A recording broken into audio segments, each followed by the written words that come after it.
Okie dokie now. Today I'm going to show you guys how to do a T-assembly and framing and construction in detail. Is starting over here. This is a T assembly, okay? This is a T assembly. It's basically, you're gonna have stud every 16 inches. So stud, stud, stud, stud, stud, stud, stud, and these over here, this is a new wall connecting into this wall, and those are just studs as well. But now right here is the T assembly, and all it is a stud here, a stud here, and another stud right there on the face right here, on its face, flat. Okay, so you can see these are long ways on that bottom plate, and they'll go up to the top plate, which I have another diagram over here on top plates to show you more on that here if you'll stick along. But here, down here is the bottom plate, and this bottom plate butts up to that, which is the new wall, and this is the corner. It's not really a full corner, it's just the it makes it a corner when it's connected to this T assembly. So right here you have the corner, and you have backing for your sheetrock. You can see right here, you can nail into that wood right there for your sheetrock, and over here and this side for the sheetrock. So you see that you have that corner for your backing for your sheetrock as well. And this stud into the T assembly makes this whole thing a corner with 1, 2, 3, 4 2x4s inside that corner. Okay. And you have this one that's flat. You nail this flat one into that flat one. So you nail this corner of this new wall into that, okay? And that's what you're getting out of that. So let me show you guys something else. Oh, over here, this is a whole nother way you could do it. Your other wall right here, you could raise it up and nail it into, you have all your studs at 16 inches, 16, 16, 16, 16, like that, all the way down. Well, wherever you want your new wall, you can put backer boards in like this sideways all the way up. It's like, let's say it's an 8-foot wall. So you'll have one every foot or every 2 feet, backer boards like that all the way up with a piece of plywood on it. Okay, and then you would nail or you don't have to put the plywood, but you could do those backer boards like this and then nail this stud into those like that, in between those 2 studs like that, backer boards, stud into the backer boards, and that'll be pretty strong and secure too. Although this is the way I would recommend it 100%. I would not do this method unless you had to, and it will work, but this is the recommended. This is the way that I would do it right here. Okay, and this is a very good drawing of how I would do this.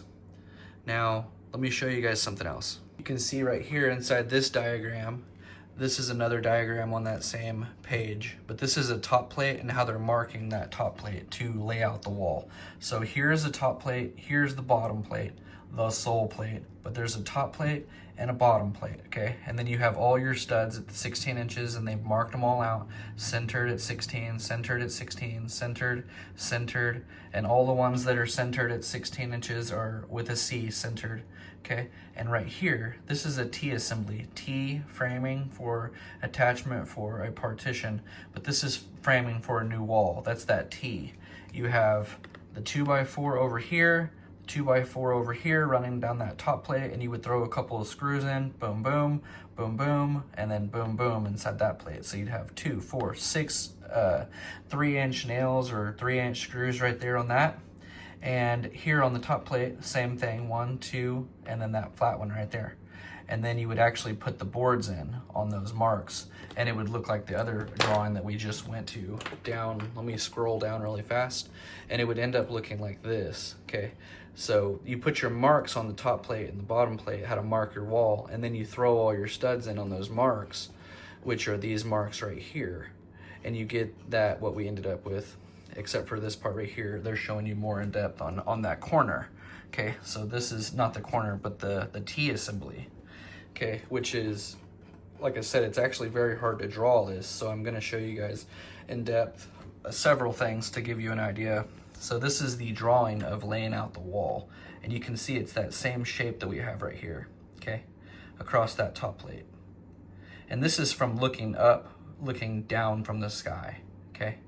Where looking at it like this, your T, this is your T right here, your T assembly right here, looking at it like this. If you see a wall inside a house, you can't really see a whole lot. You can see right here is a stud, just like these. So there's a stud, and then this one's wider. That's because that's flat.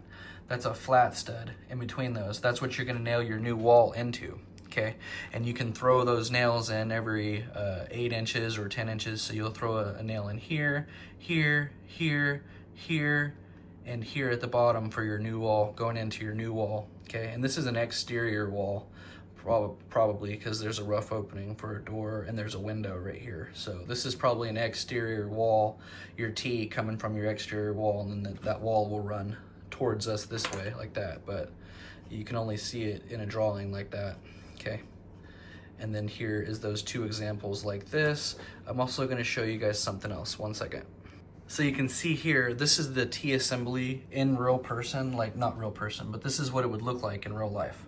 This is the actual wood. This is an actual picture of a T assembly, okay, in real life. So you have your bottom plate for this new wall and just 1 stud on the end. So just 1 stud on the end.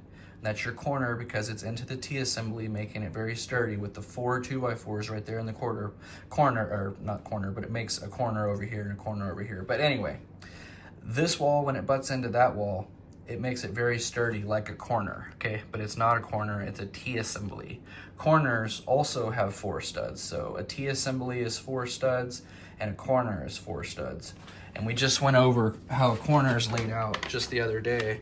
And it's laid out like this, 3 studs on the end, and you have your top plate and your bottom plate. So go look at my other video on how to frame a wall, because I did headers, doors, windows, corners, top plates, bottom plates, all of that, and the spacing in that video. So go check out that one. But this is the how to put a wall to a wall. So that was how to frame a wall.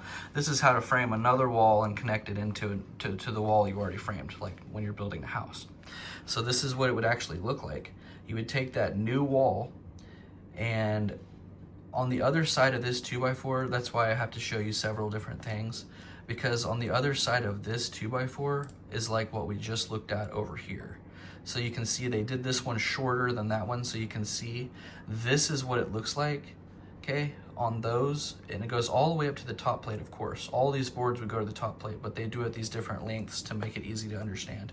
And that's why I'm showing you guys, this is a great diagram of how to show you guys, you know, how to do a T.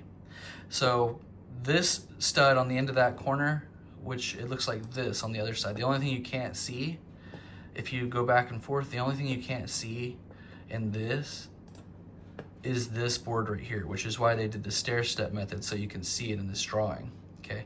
Nobody in real life is gonna frame it this way. So like I said, this drawing makes it easier for you guys to understand.